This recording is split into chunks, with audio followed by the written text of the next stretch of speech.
And now if you're becoming accustomed to interacting with those types of experiences in our everyday life, and we go back to a brand experience that's got a chatbot that's making me click through 5 things, I'm going to get very frustrated with that and say, why isn't this analogous to what I've been experiencing within all these other adaptations of where technology and machines can help me find information and get things done? And that's going to create a sense of urgency for the brands to elevate the role of intelligent assistants to match what is available for us in consumers and other mediums.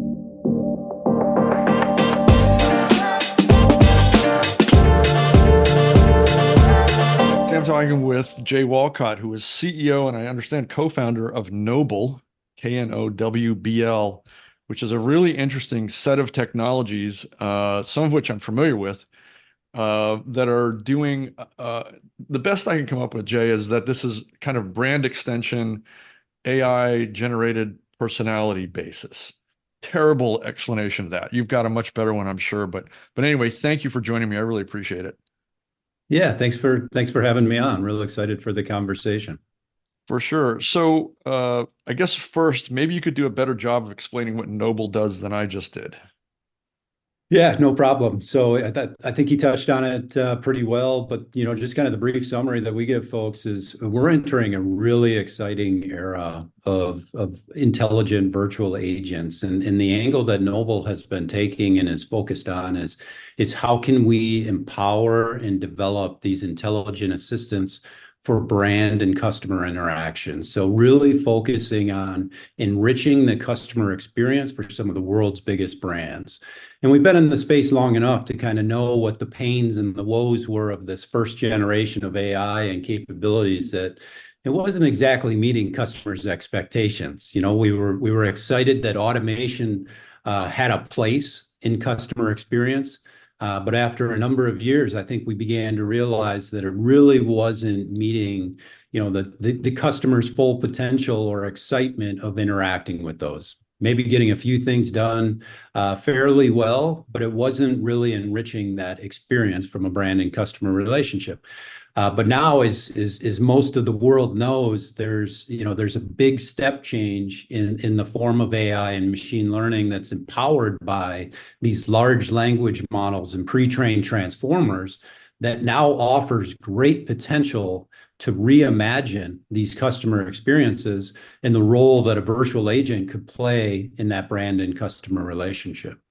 Can you talk a little bit about some of those gaps that you recognized over time that, call it, the first wave of AI was not able to address and fulfill? And then I think that should lead us into some of the ways that Knowbl is actually handling those problems. Yeah, absolutely. And the reality is we're all consumers. So, just kind of imagine going to any of your brand websites, whether it's a financial institution or maybe even for your cell phone.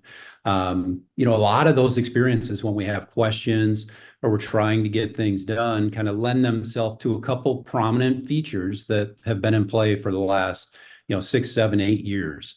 And the first feature is kind of search. So like go into a website and try searching for something on your own. Why this isn't convenient or the way that it doesn't work real well for consumers today is it kind of puts a burden back on the end user now to have to sift through a bunch of links that might have been derived based on some Boolean search matching of terms. So like now I have to filter through and try and figure out where that information might exist that I've got. Then we saw this introduction of chatbots, and chatbots are going to help me guide my experience on this digital property. The challenge with the original form of chatbots is that they're quite restrictive. I mean, it's really designed in a way that you're trying to guide somebody down a path with a set of pre-programmed capabilities. So it wasn't quite as conversational or natural to go through that experience. It was just kind of like expediting getting them to the things that they might be able to do in a self-service feature in chat. But ultimately, a lot of those experiences were essentially a delay in that customer getting the answers that they needed, going through a guided experience, and then ultimately needing to wait on hold to get to an agent.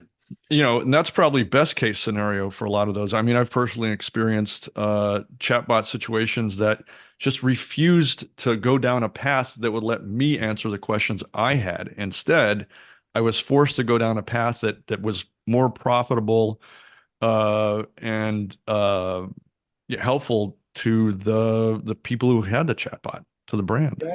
You got it. And that was kind of the design of these experiences is like, let's touch on the highest volume things that we can predict or we want to prompt for those people to be able to flow through. And oftentimes it led to a delay in that customer ultimately getting to an agent to try and get the answer that they needed. And I always like to bring the experience of telephony to it because, ultimately you go to a brand's website, you can't find what you need, you can't figure out how to get something done. You go to that contact us page, and all of a sudden now you're searching for that 800 number saying, I'm kind of done with this experience on my own. I'm just going to kind of try and get to the source of truth and talk to an agent to figure this out.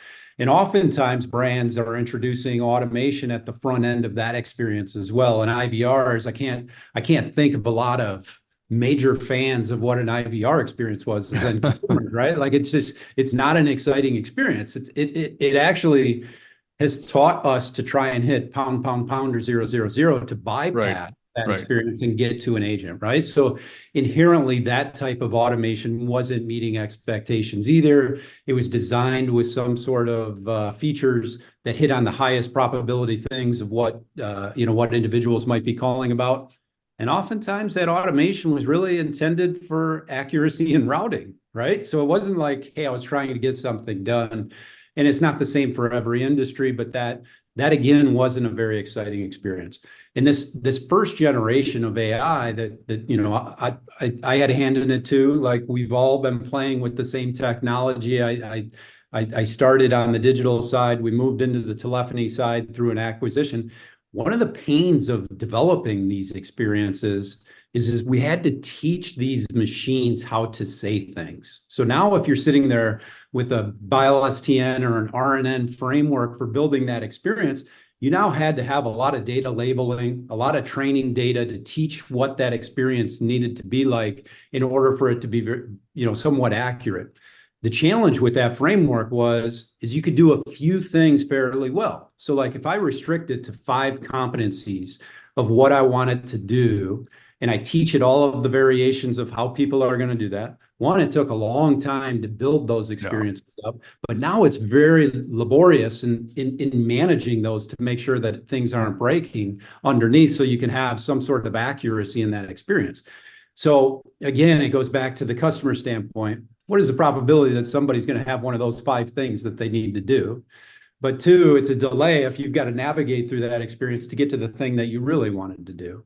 And now what we're seeing in the step change in innovation is now all of a sudden we have machines that understand language. So now let's rethink all of our automation strategies to say, okay, if we're not limited in the amount of things that we have to essentially restrict our end users to navigate through, now imagine it being limitless and scaling it across all of the knowledge and capabilities that we have as a company.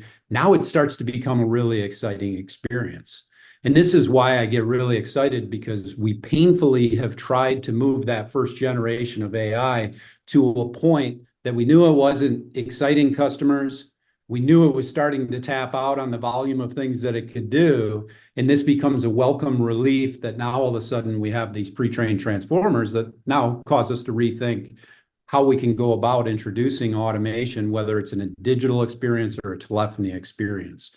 So this is an exciting time. I think the other thing that becomes very advantageous for brand leaders, for customer service leaders, for folks that are responsible for delivering this in an organization, it's always hard to push change. And especially a pivot. If it's like, I've spent 5 years optimizing this chatbot, or I've spent 15 years building out this IVR, I can't really imagine breaking that apart now and trying something new. But the advantage that we have as CX leaders and innovators in this area is that this change is going to be pulled by consumers. Think about how many people have ChatGPT in their pocket. Think about how many times we're interacting with personal assistants or these intelligent assistants and different features, whether it's in our vehicle or it's in our home. And now, if you're becoming accustomed to interacting with those types of experiences in our everyday life, and we go back to a brand experience that's got a chatbot that's making me click through 5 things, I'm going to get very frustrated with Yeah. that and say, why isn't this analogous to what I've been experiencing within all these other adaptations of where technology and machines can help me find information and get things done? And that's going to create a sense of urgency for the brands to elevate the role of intelligent assistants to match what is available for us in consumers and other mediums. FinFair Connect drives incrementality to data-driven loyalty platforms. With over 15 million consumers using their services, they're one of the leading personalized offers platform in the UK, US, and Australia, providing a one-stop solution for open banking, card-linked, affiliate offers, and gift cards. As part of FinFair Inc., which provides modern expense management solutions to SMBs, FinFair Connect is literally transforming the payment-linked offer space by creating full, self-service, white-label portals for advertisers and publishers, thus enabling advertisers to reach hundreds of publishers via one portal, saving time and, of course, money. Check them out at connect.finfair.com. We see those kinds of expectations playing out all across the entire consumer universe, if you will, that expectations that are developed in one channel suddenly transfer over to the next one, and what was okay or acceptable at one point, suddenly, because your competition is doing something, is no longer that way. And I think that's just exactly what you're saying with IVRs and chatbots. It's no longer okay. It's not. It's actually going to lead to immense frustration and start to impact the loyalty of those consumers. There's going to be brands out there where it's easier to get things done. I'm going to move my wallet if that's the case. Right. So you touched on something a moment ago that I think is a really big deal, and I'm interested in your thoughts on change management. You're in a position where you're leading a technology company that, hate the phrase, but you're a cutting edge technology. You're out there, you and a handful of other people in that space are really pushing the borders and the edges of what's possible and practical. And just spent a week or so with a bunch of people in and around NRF here in New York. And yes, everybody's talking about AI, but the between the lines of so many of those conversations were the challenges associated with deploying this new technology, because it's a whole new way of thinking within, I don't want to say traditional, but even progressive corporate structures. And you probably fight that battle all the time. So I'd like to hear, you've got your technologies, your products, which are pretty fascinating, but how do you present them and get them deployed and embedded within companies in this day and age? Yeah, it's a great question, a great topic to focus on. When you're in the tip of the spear of innovation like this, developing that confidence or that interest to step into something and really materially change the way that you're doing business is tough. And there's a lot of brands that it's inherent in their DNA that they're going to be more on the cutting edge of innovation. They've been developed in a way that they can move fast, they experiment, and they get things done and prove out things. Then there's a lot of brands that want to be fast followers. I'm not going to be anybody that's on the bleeding edge of these opportunities and be able to move into something without having guaranteed assurances that it's going to play out the way that we're being told it could. Now, there's 2 things in this piece of innovation that are super exciting. One is I can stand up and experience almost instantaneously for a brand so they can experience what that technology would look like for their end user. So now imagine moving into a demo in envisioning how this technology is going to work, how it's going to flow conversationally, because again, go back to the speed and ease of building experiences with these models. It doesn't require a lot of development work or capital expenditures to stand something up. So if you can experience something instantaneously with your content, with your end user experience, it starts to develop that interest and that appetite to say, wow, this is a lot closer to reality, because that demo that this person is showing me is already a far better experience than what my team has been building for the last 5 years. But at Knowbl, we are very fortunate that we got a head start on large language models in 2021. We all came out of industry from traditional conversational AI companies with the same pain points, with the same experiences, that it takes too long, it costs too much money, and it's not meeting customers' expectations. And fortunately, from a research perspective, we saw that opportunity to harness the power of these early large language models and said, let's reimagine enterprise conversational AI. And we started building in 2021, which made a very difficult year for us in 2022. We're talking to people about transformers and large language models, and they're looking at us like we're crazy. Right. I don't understand what you're talking about, a transformer. And all of those things met a lot of organizations that could see the experience, and they'd be like, that can't be real. It's got to be fake. I can't imagine how it could come together like that, because the world wasn't aware yet of the power of these types of models. Fast forward to November 2022, and all of a sudden ChatGPT hits the world.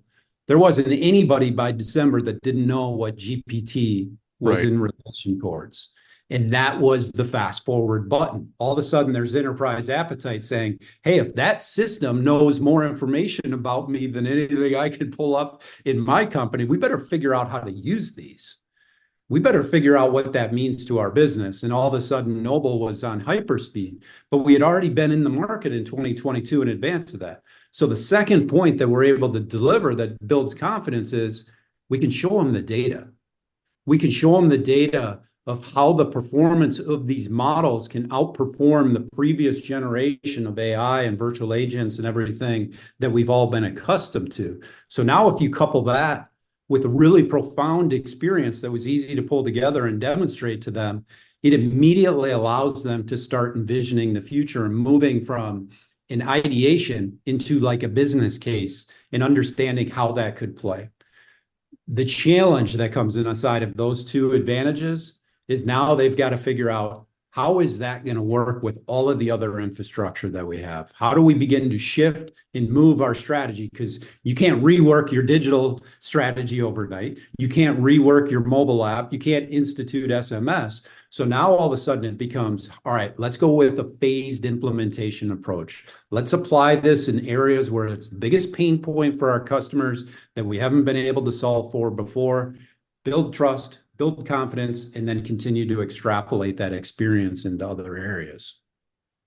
So I'd like to take a couple of steps back and, if you would, talk to us about what this thing is. What is, because we've talked a lot about the conceptual aspects of GPT and AI and how they're impacting the marketplace, but as it relates to Knowbl, the products that you put out in the marketplace, what does that look like? What exactly is the thing that you're selling, that you've built and sold? Yeah, so the easiest way to think about it is this is a conversational AI engine. Think of it as a cognitive brain that can sit there and empower various end user experiences. So the way that Knowbl delivers this to the marketplace is in the form of a platform. So end users can get into our platform and begin to connect it to their content, which feeds the brain. And then what they can do is connect it to that end user experience. So we went with a headless concept for our AI engine, meaning if I go out there and I start teaching this engine or teaching this brain all the things about my brand and its experiences and my customer experiences, I can deliver it now in a chat medium. I can deliver it in an SMS assistant. I can put it as a social assistant, or I can put it inside my IVR as an IVR assistant. So it can plug into all of those different endpoints. You know, as an industry, we always kind of look at like, omni-channel capabilities, right? Like we want to invest in things that can feed those customer touch points across various areas. So Knowbl followed that very similar strategy that, hey, this can power those various end user endpoints, but relying on one engine that can be developed and curated to power them all. Now, all of those things are kind of unique in the way that we deliver it for the enterprise. What happens underneath the hood is a very complex, what we've developed is a proprietary approach to leveraging these large language models that make it easy for that brand to start stitching those together and delivering them efficiently. So I guess that very, was my next question, which is, because part of your USP is fast to market, fast to deploy. And a large language model, at least the generations that I'm familiar with, there's still a considerable amount of training and learning and vetting and designing, if you will, that needs to go in before they're really market ready, functionally market ready.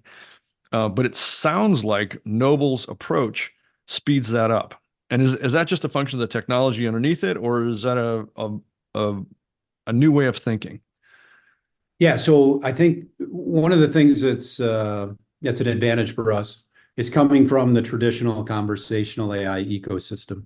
We began to understand what brands need to pull these experiences together. And what we sought to do was leverage advanced technology and techniques underneath that accelerate their ability to do that. So I can go into a brand and extract all the information from their knowledge base. They connect it into the system. That immediately starts feeding the brand important, or it starts feeding the brain important information about that brand that it would use as compliance approved content in the end user experience. Gotcha. It's an accelerator, but what we had to do was replicate all the other challenging things, like how do you simulate dialogue management? How do you replicate contextual management? Because these are multi-turn conversations. True. How do we do multiple queries, decomposition, all of these things that we knew we've already had to address in the long form with traditional or generation one of AI into now this much more modern accelerated way. So some of the things that we do under the hood, just to kind of give you a preview of one, is like, think of the traditional call center. You think of an agent interacting with a customer, and they go and they follow this set of steps that they need to do. So if it's like, I need a quote on new insurance, well, as you go through those steps of collecting information, what we can do is we can ingest all of these transcripts to actually start teaching the machine how to build out these sequences that it would need to follow. So rather than having somebody sit there and start from scratch and program all of those steps, we're building an accelerator with this type of technology to say, let's just ingest all of these transcripts and actually have it start pre-populating that. So now you have something to look at and just say, yep, that's the right workflow. Yep, that's the right data that you pull in. And they all become accelerators underneath the hood. So you really could bring a novice into the platform, not somebody that's deep in conversational AI or a data scientist, and they could actually ultimately stitch together these experiences and deploy it on their own. So what we've seen is just a massive uptake in that. And you start thinking of all of the people inside of an enterprise or a brand, flipping them into folks that can actually, manage these experiences and deploy them, really requires a lot less technical experience to do that. I'm thinking that based on this conversation and interacting with some of your colleagues, that the technology that Knowbl is all about can be deployed in all kinds of situations, circumstances, and verticals. But where are you focusing your efforts right now? Are there any sweet spots or beachheads where Knowbl is stronger and plays better than others? Yeah, I think the area that we've got a significant advantage right now and significant lead is in direct customer automation with these models. I think there's a lot of folks that are playing around with generative AI. I mean, even go to like IBM Consulting's predictions for 2024. Where is AI going to have a big impact in 2024? They're referencing a lot of internal use cases, meaning we're going to use this to help the agent. We're going to use this in like the back office things to help empower the employee. There's no reference of the end customer experience that can be enabled. And one of the reasons for that is because generative AI has risks. When you're putting that in front of a customer, if it's got hallucinations or it's introducing information that the brand doesn't want, it can get itself in hot water very fast. And we've seen this where people will point out to us, well, this brand just did something with generative AI, and then quickly it disappears because it probably crossed wires with somebody in compliance saying, how could you allow something to say that? And what's novel to Knowbl's approach is restricting and eliminating generative AI in runtime. So now if you think of it being used for direct customer interaction, it's 100% compliance approved because the content in the system is only the information that that brand has already accepted and endorsed, and it doesn't offer that risk of the generative AI feature inventing something like possibly suggesting a competitor on their website with all the information that it has in its knowledge base. And we've seen people try and replicate what Knowbl's doing. And there's a prominent approach out there called RAG, which is retrieval augmented generation. Everybody starts talking about RAG, and now they're talking about RAG with guardrails so that we can protect the accuracy of information. But guardrails, they're not guarantees. And there aren't a lot of brands in this compliance heavy environment that are going to say, hey, we're okay accepting the minimal risk that's out there related to these guardrails. So Knowbl is beginning to appease those compliance teams. So we're definitely winning in that direct customer automation with this much more modern architecture. Now, as a emerging organization, we can't be all things to all industries when it comes to our go-to-market. So we've been very focused on financial services, insurance, automotive, and retail. And we've been very successful in being able to capture some of the leading innovative brands in each of those areas to be able to accelerate what type of results we can see for each of those vertical specific applications of customer automation. You mentioned a few minutes ago that you'd decided to approach Knowbl from a headless standpoint, that it could operate with, virtually any existing stack. Having said that, though, are there technology partners that Knowbl is maybe more natively designed to work with, or is it truly anything you can think of? APIs will have fun together. Yeah, I definitely, we have found a concentration of folks inside the enterprise that are tools that we need to be integrated with to really deliver that seamless experience. But the concept behind headless is where we're going to see a lot of these enterprise platform decisions going in the future, right? We're going to be able to move to much more connected systems, many things moving to the cloud, including even our telephony solutions moving into these cloud contact centers. All of those things kind of empower components that can work well with each other. And Knowbl made the conscious decision to say, look, we don't need to provide the chat interface for the website. There's a lot of companies out there that already have it because they also have to provide the agent desktop that's used for the live agent. We're just going to work within those. So what Knowbl's done is developed all of these pre-existing connectors inside of that platform. So now the brand comes in, we're not developing it from scratch. They're able to just fire up their Salesforce. They're able to fire up their HubSpot, Twilio, whatever it is. It's already got a connector, and then that can be customized connection. So we actually look at the Knowbl platform as having two bookends, and meaning it's very easy to integrate against existing systems. One side of it is all of the content that's going to be ingested into the platform. How does it learn about the brand, and how does it stay synced up with the source of truth?